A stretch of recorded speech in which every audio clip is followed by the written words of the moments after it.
অভিযোগ V mart স্টাফদের বিরুদ্ধে। ম্যানেজার সহ 5 জন আটক। শহরের ভি মার্ট শোরুমে চাঞ্চল্যকর ঘটনা। গ্রাহকদের আটকে রেখে বেধড়ক মারধরের গুরুতর অভিযোগ উঠেছে ভি মার্টের স্টাফদের বিরুদ্ধে। অভিযোগ চুরির মিথ্যা দোহাই দিয়ে 3 যুবককে একটি ঘরে আটকে রেখে প্রথমে 50,000 টাকা, পরে 20,000 টাকা ডিমান্ড মানি দাবি করা হয়। টাকা দিতে অস্বীকার করায় ওই 3 যুবককে বেধড়ক মারধর করা হয় বলে অভিযোগ। আক্রান্ত যুবকদের দাবি, কোনো প্রকার চুরির সঙ্গে তারা যুক্ত নন। তা সত্ত্বেও শোরুমের ম্যানেজার ও অন্যান্য কর্মীরা মিলে তাদের শারীরিকভাবে নিগ্রহ করেন। দীর্ঘ সময় ধরে আটকে রেখে হুমকি ও মারধরের মতো ঘটনা চলে বলে অভিযোগ। ঘটনার খবর পেয়ে ঘটনাস্থলে পৌঁছায় পুলিশ। এরপর ভি মার্টের ম্যানেজার সহ মোট 5 জন কর্মীকে আটক করা হয়। আহত 3 জন যুবককে চিকিৎসার জন্য স্থানীয় হাসপাতালে ভর্তি করা হয়েছে। পুলিশ জানিয়েছে, পুরো ঘটনার তদন্ত শুরু হয়েছে। আটক ব্যক্তিদের জিজ্ঞাসাবাদ করা হচ্ছে এবং প্রয়োজনীয় আইনি পদক্ষেপ নেওয়া হবে। অন্যদিকে ভি মার্ট কর্তৃপক্ষের পক্ষ থেকে এখনো পর্যন্ত কোনো আনুষ্ঠানিক প্রতিক্রিয়া মেলেনি। এই ঘটনায় এলাকা জুড়ে ব্যাপক চাঞ্চল্যের সৃষ্টি হয়েছে। গ্রাহকদের নিরাপত্তা নিয়ে বড় প্রশ্ন উঠছে। দাদা, কি হয়েছে আপনাদের বিমান? আমি তো কিছু কইতে পারি না। আমি হঠাৎ করে গুলবাজার আসলাম, এমন সময় আমার তারা ফোন করছে, তারা এক্সট্রা ফোন করে কইতেছে আপনি এক্ষণে 50,000 টাকা নিয়ে আইন, আপনার ছেলে আমাদের বিমাটের মধ্যে চুরি করছে, এরকম অপবাদ দিছে। তো আমি কথা শুনে সেটা তাড়াতাড়ি আমি গুলবাজার আসলাম। আমি আইসি আয়েসেরা আমার ছেলের সাথে কথা কইতে কথা, আপনার ছেলে আছে, আমার ছেলের কই নিয়ে রাখছে, তারা আমার কোনো কইতেই রাজি না।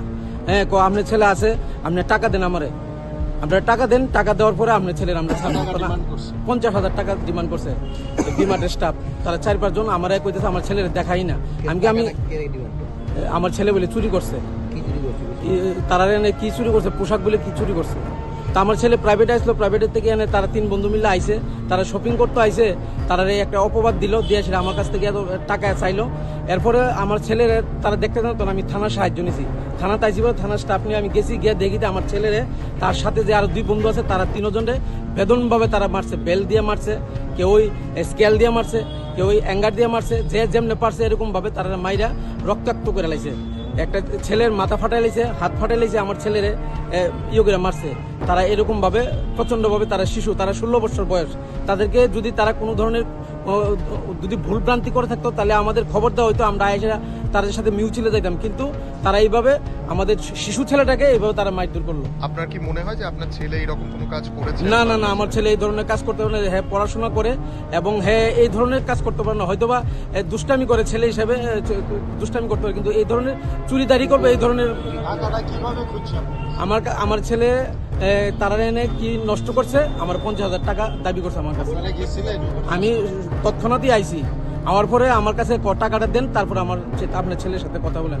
আমি কি আমার ছেলের সাথে কথা কইতাম যাবো, আমার ছেলের সাথে কথা কইতে দেন। তারপর আমি ছেলে নাকি আপনাদের সামনে স্বীকারোক্তি দিয়েছে ও চুরি করেছে? না না না, এরকম কোনো কিছু এখন অব্দি আমি 3বার কথাবার্তা কইছি, থানাতেও জিজ্ঞাসা করছি, তারা ওইখানেও জিজ্ঞাসা করছি, চুরি করছে এরকম কোনো তারা স্বীকার করে না। ম্যানেজার তো কইতাছে যে তারা স্বীকারোক্তি দিয়েছে। ম্যানেজার তো আরো বড় চোর, কারণ হ্যাঁ চুরি করে স্টাফ করছে দিকে তো হ্যাঁ আমার কাছে 50,000 টাকা দাবি করতেছে। আচ্ছা, মানে আপনারা বলছেন মানে এখানকার লোকেরাই চুরি করেছে, উল্টো দোষটা আপনাদের উপর? আমার ছেলের উপরে দিয়ে দিতে চাইতেছে। ম্যানেজার দাবি করছে। আমার কাছে মোবাইল নাম্বার আছে, নাম্বারটা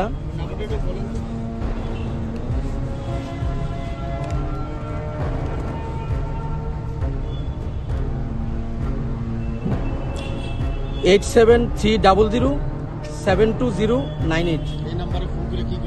আমি 50,000 টাকা লই অক্ষণ আইতাম, তারা রেনে বিমাটে আইতাম, আপনার ছেলেরা ওখানে আইসে বিমাটে আমরা যে জিনিস নষ্ট করছে আপনার ছেলেরা ছুটাই নিয়ে আনে আইসে। আমার নাম তপন পাল। আমি গ্রোসারির দোকান আছে বাড়িতে, পূর্ব আড়ালিয়া সূর্য সেনপাড়া। রিপোর্ট সংবাদ প্রতীক্ষা।